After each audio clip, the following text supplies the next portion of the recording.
tarawih masa Rasulullah cuma 3 malam. Kalau nggak salah 23, 25, 27. Setelah Sayyidina Umar melihat di masjid banyak yang sembahyang sendiri-sendiri, timbullah ijtihad daripada beliau untuk disatukan, yang laki di satu tempat, yang perempuan di satu tempat. Sayyidina Umar memerintahkan untuk sembahyang 20 rakaat. Tentang kenapa Umar memerintahkan salat tarawih 20 rakaat, memangnya Rasulullah kerjakan 20. Cuma sayang, Jabir yang meriwayatkan hadis Salabina itu datang di malam yang terakhir dan terlambat. Jelas kan? Berarti orang yang salat 8 ya ikut Jabir, bukan ikut Nabi, bukan ikut Umar. Tapi sayang, Jabir hidup di masa Khalifah Sayyidina Umar. Dia tidak ingkar terhadap perbuatan Sayyidina Umar, bahkan dia salat 20 rakaat. Maka kenapa dia ngomong 8? Mungkin yang dia dapat masa Rasulullah 8 karena terlambat datang. Kali 12 rakaat, kali 12 rakaat semayan terubatnya bertemu 8. Namanya witir aja.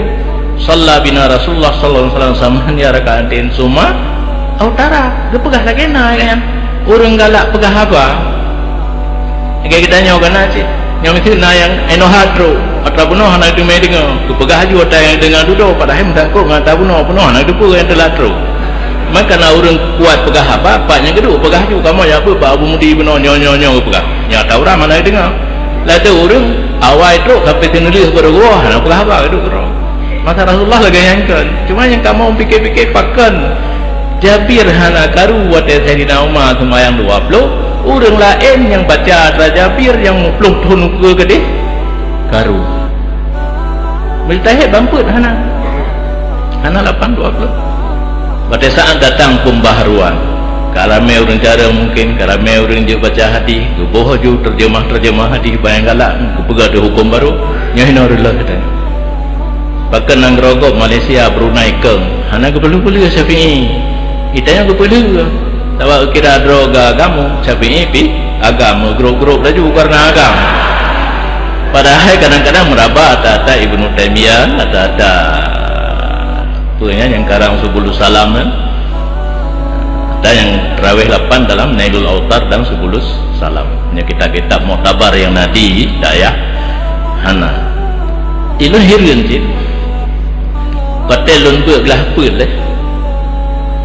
kitab yang anatut talibin atau Fathul Mu'in. Di antara sembahyang yang disunatkan berjamaah sembahyang tarawih, dianya tarawih itu 20 rakaat.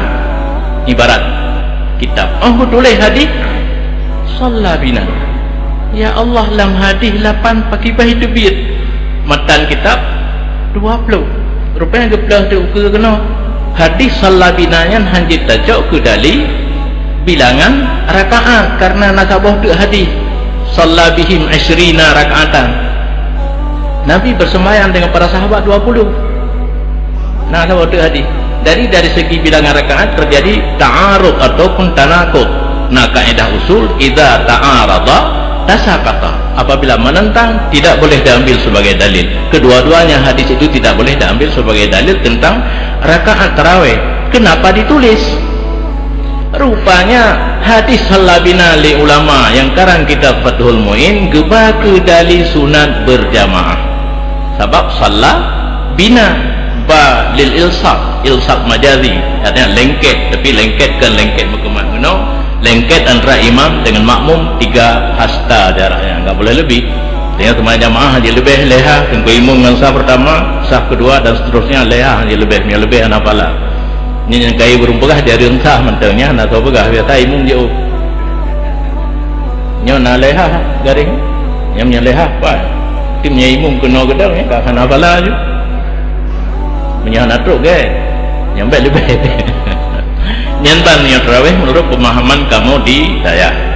Tapi atra orangnya kamu juga yang hinan teman salabina je makan ayazidu je masjid. Tapi salabina yang hanya ke dali bilangan rakaat makan ayazidu yang dali witir. Sebab na fi Ramadan wala fi ghairihi, masa ada tarawih di lain bulan Ramadan.